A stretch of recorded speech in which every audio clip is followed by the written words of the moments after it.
హల్లెలూయా హల్లెలూయా. ఇప్పుడు లిల్లీ గారు పాట పాడారు కదా, ఏం పాట పాడారు? ప్రార్థన ప్రార్థన ఈవిడ ప్రార్థన, ఆయన ప్రార్థన, హబక్కుకు ప్రార్థన, ఎస్తేరు ప్రార్థన, ఇలా అన్ని రకాల ప్రార్థనలు చెప్పారు కదా. మనకి చాలా ప్రార్థనలు తెలుసు. యబ్బేజు ప్రార్థన, ఇదంతా ఎప్పుడో చెప్పేశాను మీకు. యబ్బేజు ప్రార్థన, ఆ తర్వాత సొలొమోను ప్రార్థన, తర్వాత ఏలియా ప్రార్థన.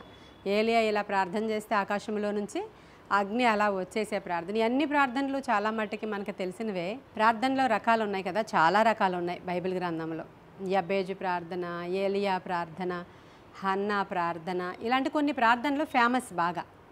హన్నా ఎలా ప్రార్థన చేసిందో అలా ప్రార్థన చేయాలని, ఎస్తేర్ ఎలా 3 రోజులు ప్రార్థన చేసిందో అలా చేయాలని, ఇంకెవరు యబ్బేజు ఎలా ప్రార్థన చేస్తే చేదైనటువంటి అతని జీవితం ఎలా మార్చబడిందని, ఇలా అనేక రకాలైన ప్రార్థనలు ఉంటాయి కదా. ఈరోజు మనము చూడబోయేటువంటి ఒక వ్యక్తి యొక్క ప్రార్థన చాలా డిఫరెంట్ ప్రేయర్ అన్నమాట.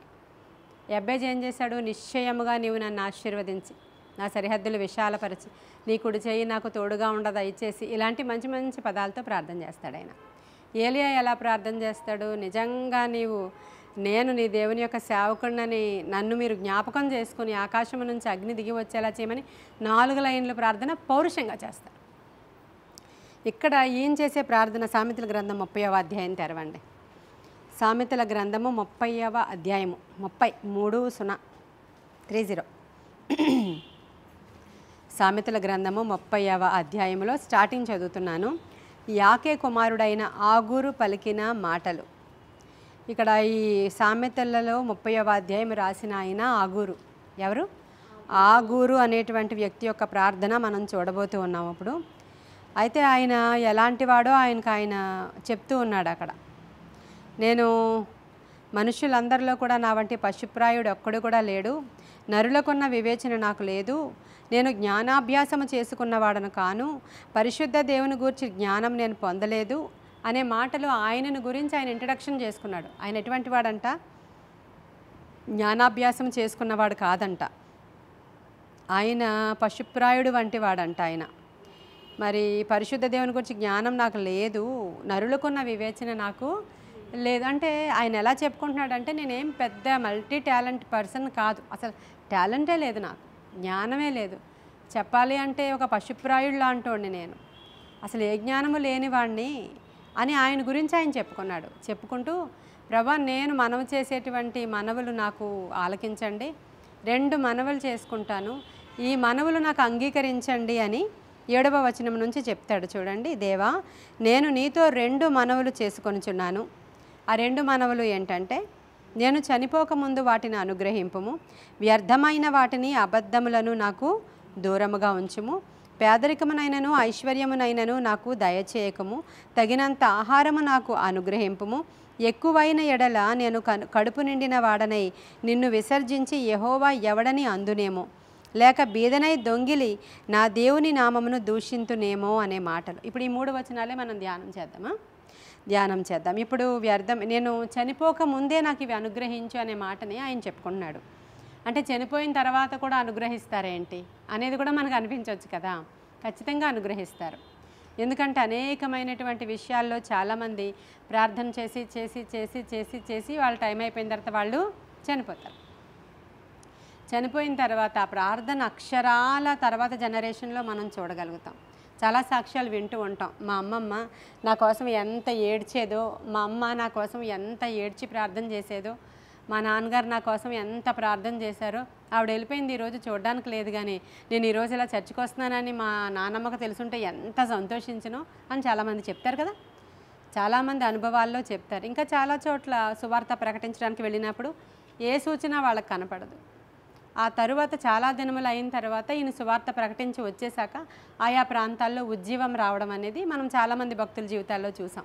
భక్త సింగ్ గారి విషయంలో, ఇంకా చాలామంది భక్తుల విషయంలో మనం చూసాం. జార్జ్ ముల్లర్ గారు కూడా అలాగే ప్రార్థన చేసి ఒక 4 మనుషులు, అంటే చాలామంది కోసం ప్రార్థన చేసేవారు. ఆయన డైరీలో రాసుకునేవారు ఎంతమంది కోసం ప్రార్థన చేస్తున్నారో. కొన్ని వేల ప్రార్థనా విన్నపాలు దేవుడి దగ్గర నుంచి జవాబులు తెచ్చినటువంటి వ్యక్తి ముల్లర్ గారు.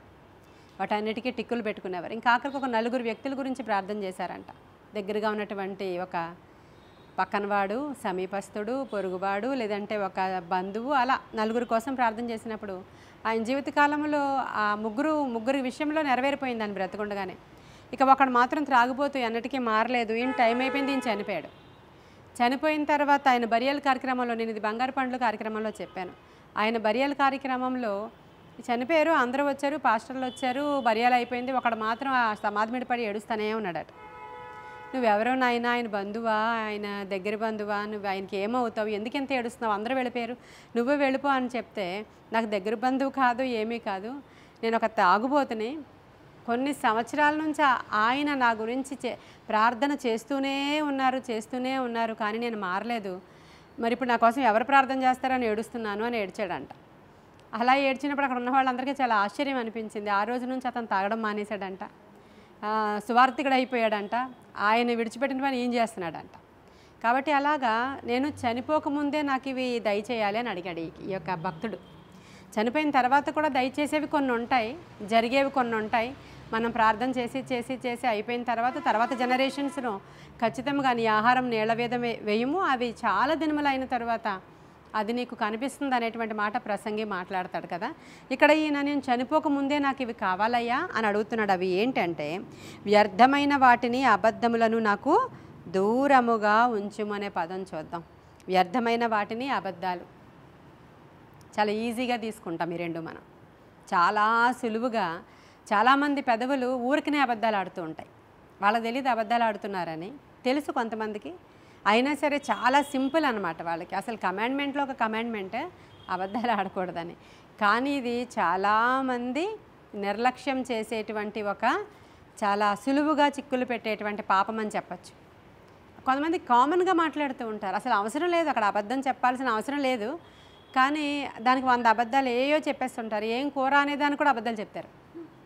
మీరు తెలుస్తుంది మీకు అందరికీ, ఏం కూర అని ఎవరైనా అడిగారు అనుకోండి, అసలు నీకు అవసరం లేదు, నీకు ఒక 3-4 రకాలు చెప్తావన్నమాట. అక్కడ అసలు వండుకోలేదు, అక్కడ ఇంట్లో చూస్తే. ఇప్పుడు నువ్వు వండుకోలేదని వాళ్ళు ఏమన్నా అనేస్తారా, లేకపోతే అడుగుతారా, ఏ భయమో నాకు తెలియదు. కానీ ఈ చిన్న కూర విషయంలో కూడా అబద్ధాలు ఆడేవాళ్ళని చాలామందిని నేను చిన్నప్పుడు చూశాను మా ఊరిలో. ఆ తర్వాత ఇంకా మామూలుగా కూడా, ఎందుకు రాలేదు నిన్న, ఎందుకు రాలేదు అని అడిగాను అనుకో మిమ్మల్ని, మీరు డైరెక్ట్గా చెప్పొచ్చు, చిన్న బ్యాంక్ పని మీద వెళ్ళానండి రాలేదు, లేకపోతే ఒంట్లో బాగాలేదండి రాలేదు. దానికి 100 ఏవో రీజన్స్ చెప్తా ఉంటారు. ఇవన్నీ అబద్ధాలు అన్నమాట జనరల్గా. ఇంకా స్వాతి చెప్పింది, హాస్టల్లో ఉన్నప్పుడు, ఎవరో హాస్టల్లో కాదు ఆవిడ కాలనీలో ఉన్నప్పుడు ఒక అమ్మాయి ఉండేదట. ఏం పేరు, ఎవరో ముస్లిం అంట అమ్మాయి. ఆ అమ్మాయికి ఏంటంట, అసలు అబద్ధాలు చెప్పకపోతే అవదంట, అమ్మాయికి ఉండలేదంట తను. ఇప్పుడు ఈ శ్యామల ఇంటికి వెళ్ళి రమ గురించి చెప్తుందంట, రమ ఇంటికి వెళ్ళి శ్యామల గురించి చెప్తుందంట. ఆ రోజు అలా అబద్ధం చెప్పకుండా అస్సలు ఉండలేదంట. అబద్ధాలు చెప్పేసి వాళ్ళిద్దరూ దెబ్బలాడుకుంటుంటే అమ్మాయికి, అమ్మయ్య ఈరోజు నా పొట్ట ఎంత బాగుందో అంటదంట. అంటే అదొక డిజార్డర్ అని నేను తెలుసుకున్నాను. అదొక డిజార్డరు, అదొక అపవాది, అదొక దురాత్మ. మన లాంగ్వేజ్లో మాట్లాడుకోవాలంటే అది ఒక దురాత్మ. అబద్ధములు ఆడేది కూడా దురాత్మ. మనకు అవసరం లేనప్పుడు ఖచ్చితంగా అబద్ధములు ఆడకుండా ఉండడం చాలా మంచిది. వ్యర్థమైన వాటిని నాకు దూరంగా ఉంచండి, అబద్ధాలని కూడా నాకు, నేను బ్రతికుండగానే ఈ 2 నేర్చుకోవాలని అడుగుతున్నాడు ఆ గురు ప్రార్థన. ఈ ప్రార్థన ప్రతి ఒక్కరు కూడా నేర్చుకోవాల్సిన ప్రార్థన అనమాట. ఎస్తేరు ప్రార్థన ఏదో అడగడానికే చేసింది, అన్న ఏదో అడగడానికే చేసింది, అందరూ ఏదో వాళ్ళ అవసరతల కోసం చేశారు. ఇది మాత్రం అతను నిత్య జీవాన్ని పొందుకోవడానికి చేసినట్లుగా లేదా దేవుడి దగ్గర? వ్యర్థమైన వాటిని నా దగ్గర నుంచి దూరం చేసే, ఈ అబద్ధాలు కూడా దూరం చేసే, వ్యర్థమైనవి నా దగ్గర నుంచి దూరం చేసే అంటే బైబిల్ గ్రంథంలో వ్యర్థమైనవి అని ఎక్కడెక్కడ ఉన్నాయో మీరు తెలుసుకుంటే అవన్నీ కూడా మనకు వద్దు, దూరం చేయమని అడగడం. అందం వ్యర్థం, సౌందర్యం మోసకరం అని అక్కడ వ్యర్థం అని రాసి ఉంటుంది కదా. వ్యర్థం అంటే వ్యర్థమైన వాటి కొరకు ఎక్కువ ఇంపార్టెన్స్ ఇచ్చేసి, ఎక్కువ ప్రిఫరెన్స్ ఇచ్చేసి, దాని మీదే ధ్యాస అంతా నిలిపేసి, దాని కోసమే, అందంగా కనపడడం కోసమే తినడం, అందంగా కనపడడం కోసమే బట్టలు కట్టుకోవడం, అందంగా కనపడడం కోసమే ఏదో చేయడం అనేది కూడా చాలా తప్పు బైబిల్ ప్రకారం.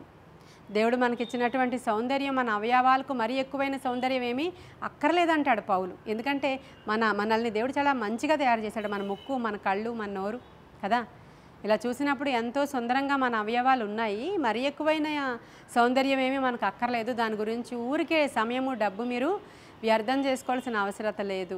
అది వ్యర్థమైనది. మనుషుల సహాయము వ్యర్థం కదా. యెహోవాను ఆశ్రయించుట మేలు అంటే వ్యర్థం గురించి మాట్లాడుతున్నాను. ఆ తర్వాత ఇంకా ఉంటుంది, వ్యర్థమైన వాటిని చూడకుండా నా కనులను త్రిప్పివేయము. కీర్తనకారుడు అంటాడు, ఎందుకు అవి చూడాలి మనకి అనవసరం అవి.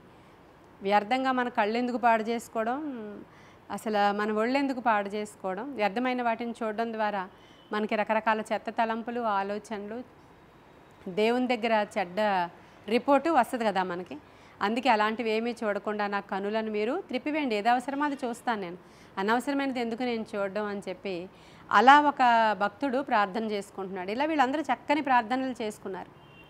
మరి ఇంకా అబద్ధాలు అనేసరికల్లా మన నోరు కదా, ఈ నోటి గురించి ఇంకా చాలా ఎక్కువ మాటలు బైబిల్ గ్రంథం అంతటా ఉన్నాయి.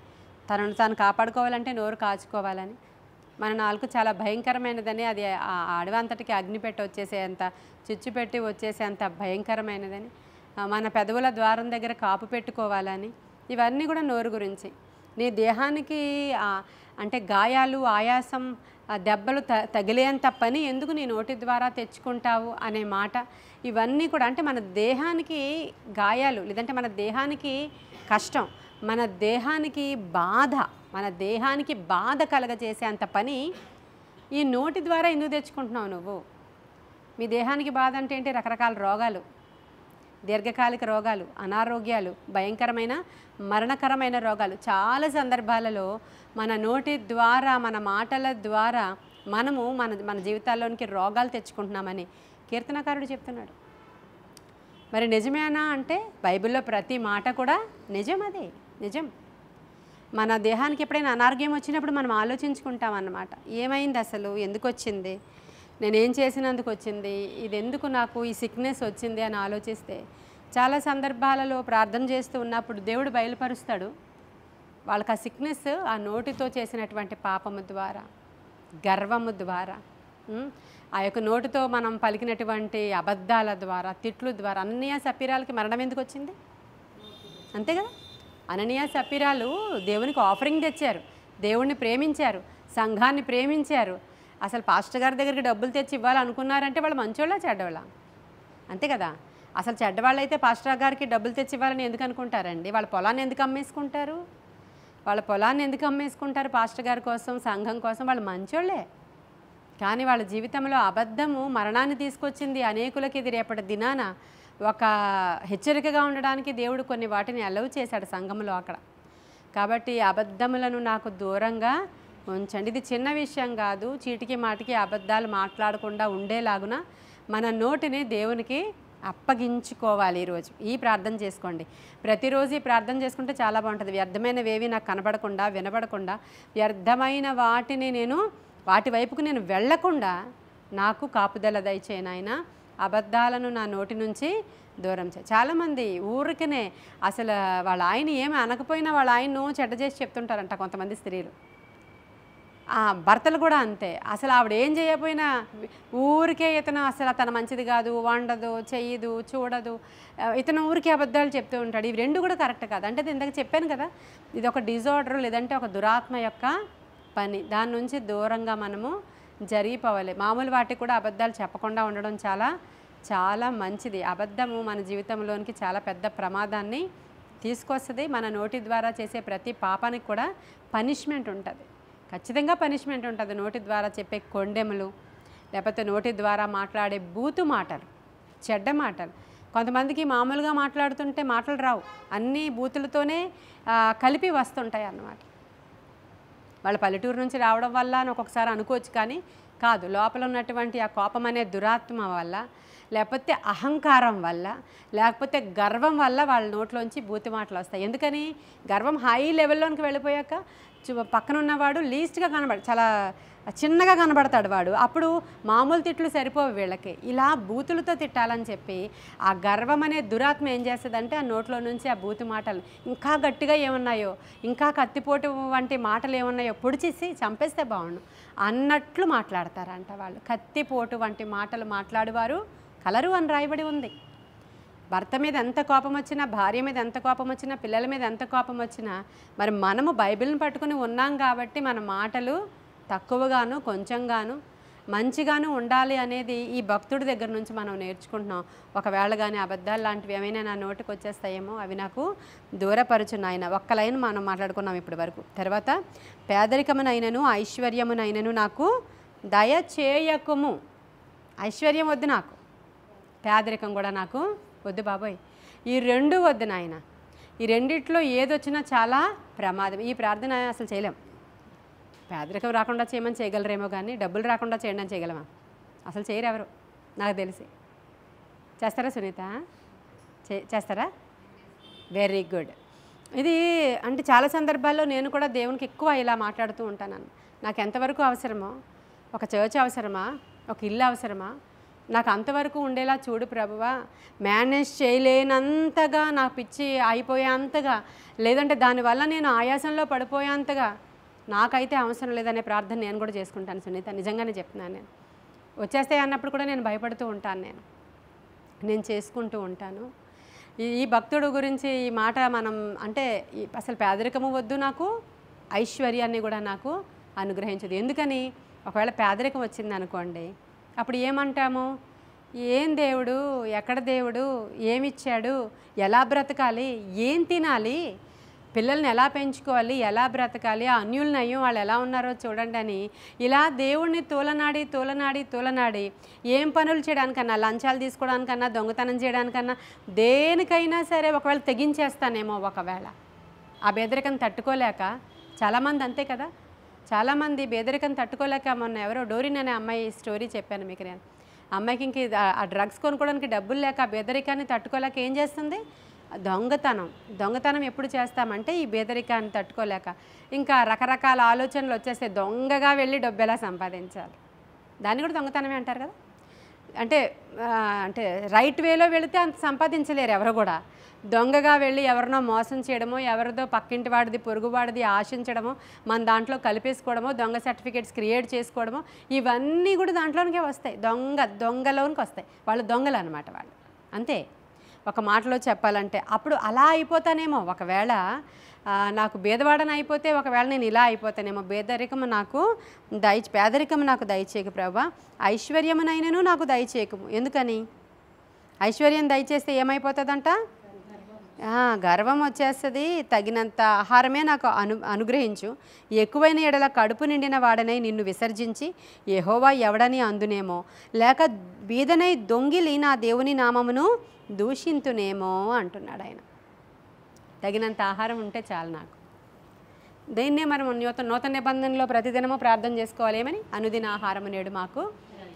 ఇదంతా మనకి సూచనగా ఇజ్రాయేలీల ప్రయాణంలో ఏ రోజు ఫుడ్ ఆ రోజే. ఎక్కువగా నీవు కూర్చుకొని లోపల పెట్టుకుని రేపు నేను తర్వాత లేస్తానులే అంటే పొద్దున్న ఎలాగా లేవడవాడు. వాడికి బద్ధకం వచ్చేస్తుంది, ధీమా వచ్చేస్తుంది. కూర్చుకున్నాను కదా అని చెప్పి ఇంకా తెల్లవారుజామున లేచి ప్రార్థన ఉండదు, ఏమీ ఉండదు. కాబట్టి ఏ రోజుది ఆ రోజే నీవు కూర్చుకుంటే చాలా మంచిది అన్నట్లుగా దేవుడు ప్రతిదినము ఏ దినముకు కావలసిన ఆహారము ఆ దినమునకు ప్రొవైడ్ చేసినట్లు చూస్తాం. ఒకవేళ ఐశ్వర్యం వచ్చేసింది అనుకోండి, మీకు అలాగే ఇచ్చాను నేను ఐశ్వర్యం. దేవుడు చెప్తున్నాడు, మీకు అలాగే ఇచ్చాను నేను. ఇచ్చి వెండి బంగారాలతో మిమ్మల్ని ఆ స్థలం నుంచి రప్పించి, మీది కానీ మీరు కట్టని పురాలు, మీరు నాటని ద్రాక్ష తోటలు మీరు అనుభవించడానికి అంత అర్హులు కాదు. అయినా సరే అలాంటివి మీకు ఇస్తే మీరు ఏం చేశారంటే, ద్వితీయోపదేశకాండానికి రండి. ద్వితీయోపదేశకాండము 8వ అధ్యాయము 11, 12 నేను చదువుతున్నాను. నేడు నేను మీకు ఆజ్ఞాపించు ఆయన ఆజ్ఞలను, విధులను, కట్టడలను నీవు అనుసరింపక నీ దేవుడైన యెహోవాను మరచి కడుపార తిని ఏం చేశారంట? ఏ రోజుకి ఆ రోజు ఆహారము అనేది కాన్సెప్ట్ కాదు, బాగా ఫుల్గా ఇచ్చేశారు దేవుడు.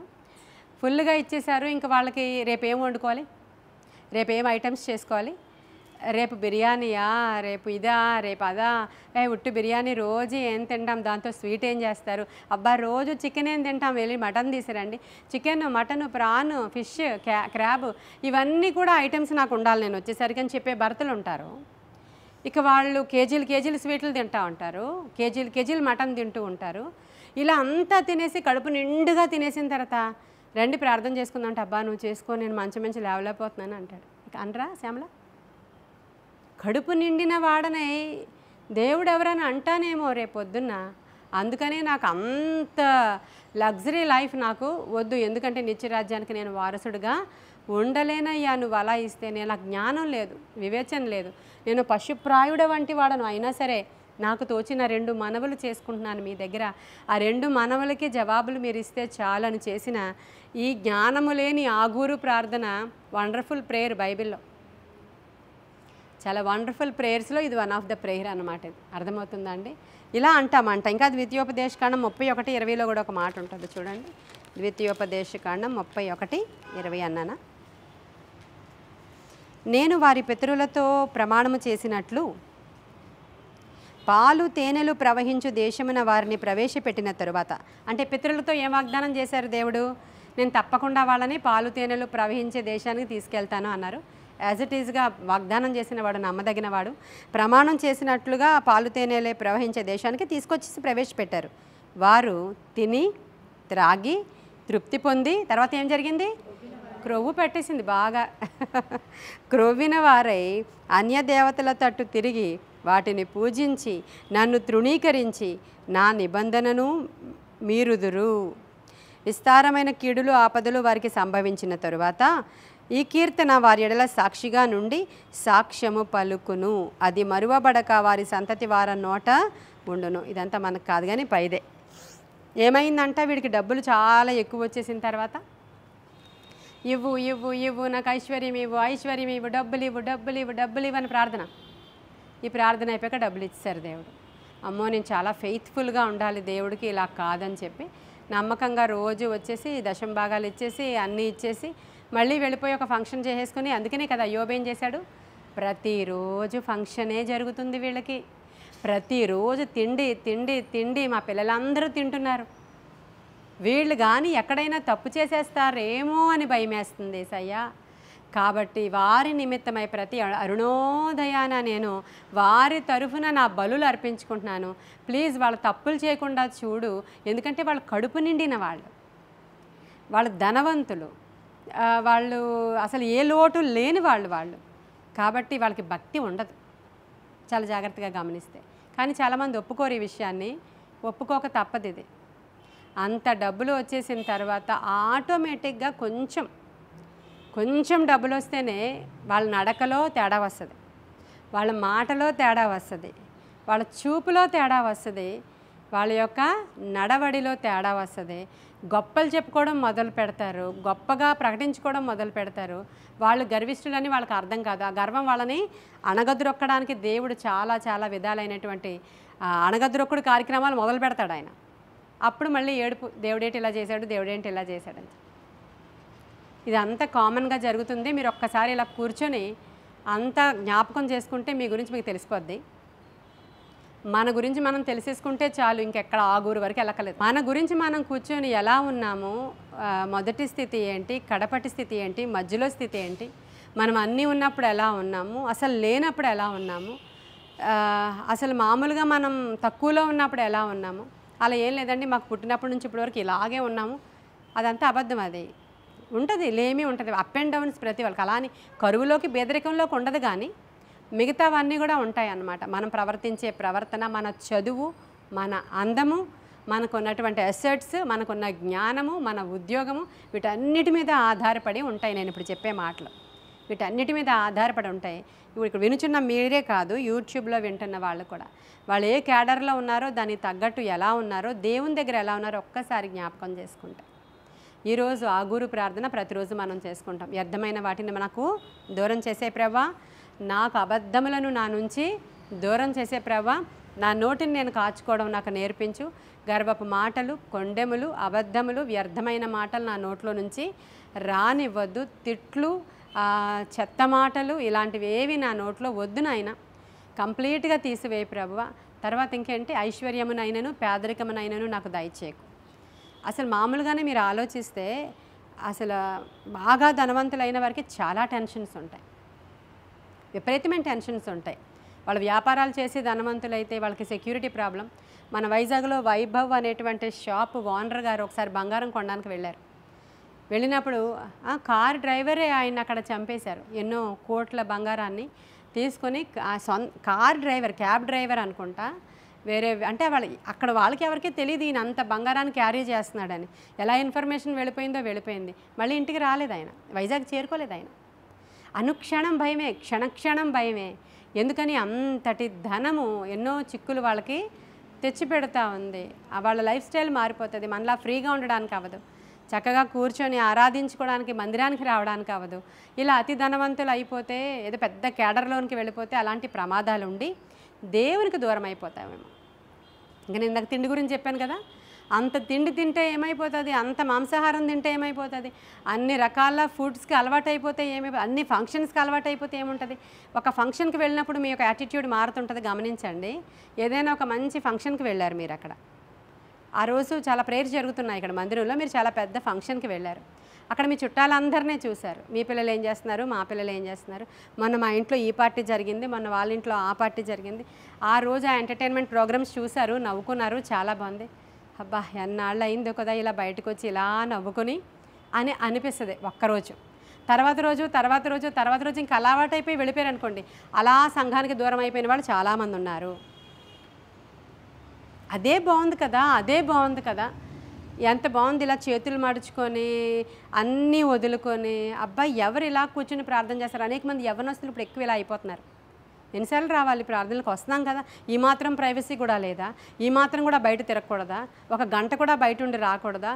నువ్వు ఆ గంట నీ లైఫ్లో ప్రణాళికను పాడు చేసేస్తుంది. ఆ గంట నీ జీవితంలో నీకు ఉరి తెస్తుంది.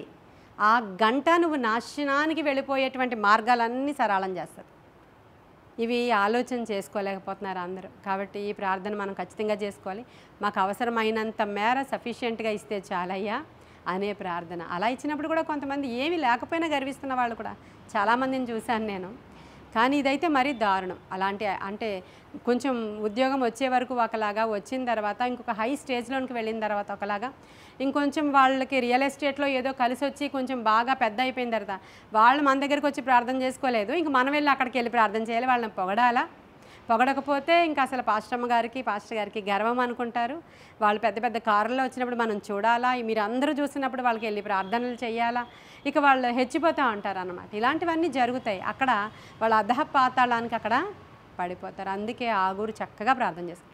మరీ అంత వచ్చేస్తే ఒకవేళ అలా అయిపోతానేమో, లేకపోతే ఒకవేళ ఇలా అయిపోతానేమో, నన్ను ఇలా ఉంచవా ప్రభువా, నాకే లోటు రాకుండా ఇలా ఉంచవా, అది నాకు మంచిది. నేను చనిపోకముందే ఈ 2 మనవులు నాకు నీవు అంగీకరించు అని చేసిన ఆగూరు ప్రార్థన మనం ఈరోజు నేర్చుకోవాలని నేను ఆశపడుతూ ఉన్నాను. అయితే ఐశ్వర్యం ఇచ్చేవాడు దేవుడే, పేదరికం ఇచ్చేవాడు దేవుడే. ఒప్పుకుంటామా? చాలామంది అంటారు మీరు అలా పేదలుగా ఉండడానికి కారణం దేవుడు కాదు, మీరే చేసుకున్నారు, మీరే ఇలా పేదలుగా ఉండడానికి మీ నాన్న అమ్మ ఏ సంపాదించలేదు, మాకైతే ఇలా సంపాదించిన ఇలాంటి మాటలు ఇష్టం వచ్చినట్లు మాట్లాడతారు. 1వ సమూయేలు గ్రంథము 2వ అధ్యాయం 7వ వచనం చూడండి.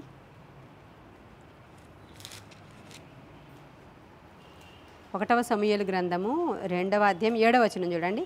యెహోవా దారిద్ర్యమును ఐశ్వర్యమును ఎవరు కలుగజేస్తారంట? 2 కలుగజేయవాడు. అందుకనే ఏ స్థితిలో ఉన్నావో ఆ స్థితిలో తృప్తిగా ఉండ నేర్చుకో అంటాను నేను. మీరు ఏ స్థితిలో ఉన్నారో ఆ స్థితిలో చక్కగా తృప్తిగా ఉండండి. లేని దానికి వెళ్ళిపోయి గొప్ప అయిపోయి నేను చాలా గొప్పదాన్నని ప్రకటించుకోవడానికి లేని ఫాల్స్ ప్రెస్టేజ్కి వెళ్ళిపోయి డాబు దర్పాలకి వెళ్ళిపోయి అసలు హంగామా కార్లు, పట్టుచీరలు, నగలు ఇవన్నీ ఫాల్స్ వేసుకుని నువ్వెందుకు అలా? నువ్వు అప్పుడు అబద్ధికుడివి, మోసగత్తివి. అప్పుడు ఏమైపోతే ఫాల్స్. నువ్వు ఏ స్థితిలో ఉన్నావో ఆ స్థితిలో అలా చక్కగా నువ్వు ఉన్నావనుకో, దేవుని సైట్లో మనుషుల దృష్టిలో నువ్వు నమ్మకస్తుడు అన్నమాట. అలా ఉండాలంటాడు. అందుకని ఐశ్వర్యాన్ని ఇచ్చేవాడు ఆయనే. పేదరికాన్ని దేవుడు అలౌ చేశాడు కొంతమంది జీవితంలో. దాంట్లో ఉండు నువ్వు నమ్మకంగా. ఆ తర్వాత నిన్ను బట్టి అనేకులకు ఉదాహరణగా దేవుడు చూపించి ఎన్నో నేర్పిస్తాడంట. ఆ తర్వాత ఐశ్వర్యం ఇచ్చాడు దేవుడు. నమ్మకంగా ఉండు, తగ్గించుకో. దేవుని దృష్టిలో అంటే అలా ఉండడం చాలా కష్టమని బైబిల్ చెప్తుంది. చాలా కష్టం. సొలొమోనుకి అన్నీ ఇచ్చేశారండి. ఏం చేశాడు సొలొమోను? అందుకనే లాస్ట్ ఏమన్నాడు సొలొమోను, బాబోయ్ అంత వ్యర్థము. ఈ ఫస్ట్కి లాస్ట్కి మధ్యలో జరిగిందంతా కూడా ఏంటి? ఐశ్వర్య ఘనతలు వచ్చేసినాయి ఆయన. దేవుడే ఇచ్చాడు. సొలొమోను నీకు కావాలా? ఇంకా కావాలా? అస్సలు వరల్డ్లోనే కాదు, నీ జనరేషన్కి ముందు, నీ జనరేషన్ తర్వాత, అన్ని జనరేషన్లో నీ అంత రిచ్ పర్సన్ ఇంకెవడు ఉండడయ్యా, తీసుకో రిచెస్ అన్నాడు ఆయన. అంత ధనం ఇచ్చేసిన తర్వాత ఈయన ధనాన్ని బట్టి ఒక మంచి పని ఉన్నంతసేపు బాగానే ఉన్నాడు, మందిర పనిలో ఉన్నంతసేపు సీరియస్గా ఉన్నాడు. మందిర పని అయిపోయింది, అమ్మయ్య దేవుడికి చేయాల్సింది చేస్తానండి, ఇంత ధనవంతుడిని అయితే ఇది కట్టించాలనుకున్నాను, గుడి కట్టించాను, మందిరం కట్టించాను, తీసుకోండి సిస్టర్ గారు, మీకు గుడి కట్టించాను, తీసేసుకోండి. ఇప్పుడు ఇంకా మా పని, మా పురాలు, మా భార్యకి పురము, మా యొక్క అమ్మాయికి పురము, ఇంకొక భార్యకి పురము, ఇంకొక భర్త, ఇవేనా చేశాడు? నేను కరెక్ట్గానే చెప్తున్నాను. నేను దేవుని పని అయిపోయింది, చెడ్డోడు కాదు, దేవుని పని చేసేసాడు, మందిరం కట్టించేశాడు. అమ్మయ్య ఇక్కడికి దేవునికి ఇచ్చేసాం, మనం ఇచ్చేసాం, ఇంకా మనం చూసుకుందాం అనేసరికి మొదలైందండి ఇక్కడ. ఇంకా అదే పనిలో చచ్చే వరకు ఉన్నాడు ఆయన, చనిపోయే వరకు ఉన్నాడు, చనిపోయే వరకు అదే పని. ఇంకా ఇంకా ఇంకా ఇంకా అంతా అయిపోయిన తర్వాత, ముసలోడు అయిపోయిన తర్వాత, అన్యదేవతల తట్టు ఆ మనసులు ఆ భార్యలు త్రిప్పేసిన తర్వాత, ఇంకా ప్రార్థనే నోటి వెంబడి రాలేని సమయంలో, ప్రభువు 3 సార్లు హెచ్చరించినా వినిపించుకోలేనటువంటి ఆ సందర్భంలో వ్యర్థం, అంత వ్యర్థం, సూర్యుని కింద జరిగేదంతా కూడా అని మనకు రాసిపెట్టి వెళ్ళిపోయాడు ఆయన. మనకి రాసిపెట్టి వెళ్ళిపోయాడు. వినం కదా, కొంచెం వస్తే మళ్ళీ సొలొమోనా ఇంకెవరా, నాకు ఎవరైనా ఒకటే అంటారు, నేనే గొప్పని అంటారు కొంచెం వచ్చేస్తే. అందుకనే చాలా జాగ్రత్తగా ఉండాలి. ఈ ప్రార్థన మనం చేసుకోవడం చాలా మంచిది అనుకుంటున్నాను నేను. ప్రతిరోజు మనం ఇలా చేసుకుందాం. మనకి ఐశ్వర్యాన్ని ఇవ్వాలనుకుంటే ఆయన ఇస్తాడు, ఏమి ఇవ్వాలనుకుంటే ఆయన ఇస్తాడు, మనల్ని బట్టే ఇస్తాడు. కాబట్టి ఐశ్వర్యం ఇచ్చినప్పుడు కూడా వీళ్ళు నమ్మకంగా ఉంటారనే కాన్ఫిడెన్స్ మన మీద వచ్చాక ఇస్తారు ఆయన.